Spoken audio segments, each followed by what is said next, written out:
السلام علیکم. کیسے ہیں آپ سب؟ امید کرتے ہیں سب اپنے گھروں میں اپنی اپنی جگہوں پر خیر و عافیت کے ساتھ ہوں گے. اسی امید کے ساتھ سٹارٹ کرتے ہیں اپنا آج کا چھوٹا سا منی ولاگ. آج میں ڈسکس کروں گی یو کے کی تعلیمی نظام کے بارے میں، جو کہ بہت وسیع اور جامع ہے. یہاں پر بچوں کو جو اسٹڈی کروائی جاتی ہے وہ اکارڈنگ ٹو ایج ہوتی ہے. یہاں پر 5 گروپس میں جو ہے ایجوکیشن سسٹم کو ڈیوائڈ کیا گیا ہوا ہے اکارڈنگ ٹو ایج کے اکارڈنگ ہی جو اسٹوڈنٹ ہوتا ہے وہ اپنی ایج کے اکارڈنگ ہی اسٹیج میں جاتا ہے. اس میں سب سے انیشیل اسٹیج آتی ہے جو ہمارے ملک میں جیسے پلے گروپ ہوتا ہے وہ والی پرائمری اسٹیج، جس میں جو ایج لمٹ ہے وہ ہے 3 سال سے 5 سال تک. اس میں بچوں کو مینر سکھائے جاتے ہیں، how to talk, how to deal with everything, how may you share each everything with your neighbors or with your friends. اور جو سیکنڈ اسٹیج آتی ہے وہ ہوتی ہے پرائمری ایجوکیشن کی. اس کی ایج ہوتی ہے 5 سال سے 11 سال کی ایج، اور اس میں جو مضامین بچوں کو پڑھائے جاتے ہیں وہ ہوتے ہیں انگلش، میتھ، سائنس اور ہسٹری. اس میں یہ چونکہ ابتدائی ایج ہوتی ہے 5 سال سے 11 سال کی، بچوں کے سوچ و فکر و تعلیمی بنیاد کو مضبوط کرتی ہے. جب اسٹوڈنٹ 11 ایئرس کا ہو جاتا ہے، 11 سال سے لے کے 16 ایئرس تک، یہ ہوتی ہے سیکنڈری ایجوکیشن. جب بچے کی ایج 11 سال ہو یا 16 سال تک ہو تو پھر اکارڈنگ ٹو ایج پتہ چل جاتا ہے کہ اچھا اس اسٹیج میں بچے نے جانا ہے. سیکنڈری ایجوکیشن میں جو سبجیکٹس پڑھائے جاتے ہیں وہ لینگویج ہوتی ہے، سائنس، میتھ اور سوشل سائنس کی تعلیم دی جاتی ہے.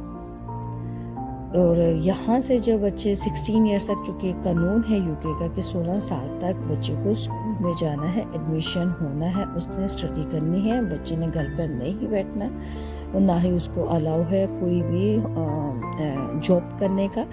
تو یہ کمپلسری ان کا قانون ہے. جن کے بچے اسکول نہیں جاتے پیرنٹس سے اس کے بارے میں پوچھا جاتا ہے، اس لیے یہ لا ہے کہ ٹل 16 تک بچے نے اسکول جانا ہے. ہاں 16 کے بعد depends on the student what's he wants to go in future, کہ اس کو اسٹڈی کرنا ہے، جاب کرنا ہے. Whatever he wants to do after crossing the age of 16 he may do what's he wants. تو 16 سال تک کمپلسری اس کو اسٹڈی کرنا پڑتا ہے، اس کو جوائن کرنا پڑتا ہے انسٹیٹیوٹس کو. 16 سال کے بعد جب وہ اپنی اسٹڈی کمپلیٹ کر لیتا ہے تو اس کو GCSE کی ڈگری مل جاتی ہے، جیسے general certificate of secondary education. یہ امتحانات کے بعد اس کو ڈگری مل جاتی ہے. اس کے بعد بچے کے اوپر، اسٹوڈنٹ کے اوپر ڈیپینڈ کرتا ہے. جو اسٹوڈنٹس اس کو کنٹینیو کرنا چاہتے ہیں اس کے بعد آ جاتی ہے فردر ایجوکیشن. GCSE کے بعد جو طلبہ ہوتے ہیں وہ A لیول کرتے ہیں یا مزید تعلیمی کورسز میں داخلہ لیتے ہیں. جو A لیول ہوتا ہے وہ 2 سال کا پروگرام ہوتا ہے اور اس کی ایج لمٹ ہوتی ہے 16 ایئرس ٹو 18 ایئرس. 16 سے 18 سال کے جو اسٹوڈنٹس ہوتے ہیں وہ A لیول کا 2 سال کا جو پروگرام ہے وہ جوائن کرتے ہیں، اور اس کے لیے ان کو کالج میں جانا پڑتا ہے، اور یہاں سے فارغ ہو کے ان کو اعلیٰ تعلیم یعنی ہائر ایجوکیشن کی طرف جانا پڑتا ہے. ہائر ایجوکیشن کے لیے ان کو کالج کے بعد یونیورسٹیز میں جانا پڑتا ہے. اور یونیورسٹی جیسے کہ یو کے میں بہت مشہور یونیورسٹی ایکسفورڈ ہو گئی، کیمبرج ہو گئی، لندن اسکول آف اکنامکس ہو گیا. یہاں پر ڈفرینٹ اچھی یونیورسٹیز ہیں جہاں پر ہائر ایجوکیشنس دی جاتی ہیں. یہ اس کی سٹیجز ہے جو according to the age define کر دی ہوئی ہے یو کے میں. تو سوچا تھوڑی انفارمیشن دی، چونکہ میرے بچے اسکول گوئنگ ہوئے ہیں تو میں نے یہ ساری انفارمیشن گیٹ کی اور پتہ چلا ہے، تو میں نے کہا آپ لوگوں کے ساتھ بھی کیوں نہ اس کو شیئر کیا جائے.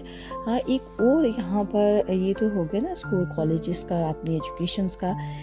جو بچے جیسا کہ 16 ایئرس میں یا ہالیڈیز میں، سمر ویکیشنز میں جو بچے فری ہوتے ہیں، لائک 16 کے بعد اگر انہوں نے فردر نہیں کوئی اسٹڈی کرنی تو ایک سسٹم انہوں نے رکھا ہوا ہے جس کا نام ہے ووکیشنل ایجوکیشن سسٹم.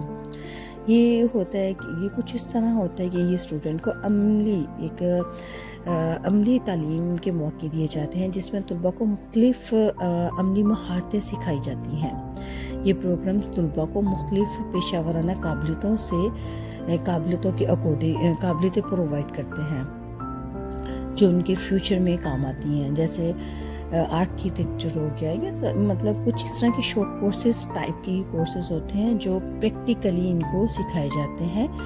کچھ 2 منتھ کا ہوتا ہے, 5 منتھ کا ہوتا ہے, 6 منتھ کا ہوتا ہے, 1 منتھ کا ہوتا ہے. اس طرح ڈفرینٹ کیٹیگریز کے ڈفرینٹ کورسز ہوتے ہیں جس کو بولتے ہیں ووکیشنل ایجوکیشن. 16 ایئرس کے بعد اگر بچوں نے کنٹینیو نہیں اسٹڈی کرنی تو وہ ووکیشنل ایجوکیشن کر کے کچھ اسکلس حاصل کر کے تو اسے اپنا ایک کیریئر بنا کے تو اس کی طرف چلے جاتے ہیں. تو یہ ایک اچھا سسٹم ہے ان سارا جو یو کے کا. یہ میں نے چھوٹا سا ایک تعلیمی نظام آپ کو بتایا ہے. یہ بتانے کا مقصد یہ ہے کہ ان کی بچوں کی اسٹوڈنٹس کی مستقبل کی زندگی کو یہ جو سارا سسٹم ہے وہ روشن بنانے میں مددگار ثابت ہوتا ہے. یہ نظام تمام طلباء کی علمی, عملی اور پیشہ ورانہ صلاحیتوں کو نکھارتے ہیں اور انہیں مختلف چیلنجز کے لیے تیار کرتے ہیں. یو کے کا تعلیمی نظام نہ صرف مقامی طلباء بلکہ بین الاقوامی طلباء کے لیے بھی بہترین موقع فراہم کرتا ہے. تو اس لیے ہمیں پریشان نہیں ہونا چاہیے, ہمیں ڈس اپوائنٹمنٹ نہیں رکھنی چاہیے کہ بھی یو کے میں جانا چاہیے نہیں جانا چاہیے, وہاں کا اسٹڈی پتہ نہیں کیسا ہے یا وہاں کا انوائرمنٹ کیسا ہے. تو پازیٹیو ہو کر اگر سوچا جائے تو اٹس بیسٹ, بیکاز یہ کہ بین الاقوامی تعلیم یہ لوگ اس کنٹری میں دی جاتی ہے. تو باقی بیسٹ آف لک جو لوگ آ رہے ہیں, جو آنے کا سوچ رہے ہیں. میں اس ویڈیو کو یہاں پر ختم کرتی ہوں اس امید کے ساتھ آپ میرے چینل کو لائک کریں گے, سبسکرائب کریں گے, شیئر کریں گے اور کمنٹس بھی کر دیا کریں اور مجھے بتایا کریں کہ میں نیکسٹ ویڈیو کس کنٹینٹ پہ لے کے آؤں. اور اسی امید کے ساتھ ملتے ہیں نیکسٹ ویڈیو میں. اللہ حافظ, بائے بائے.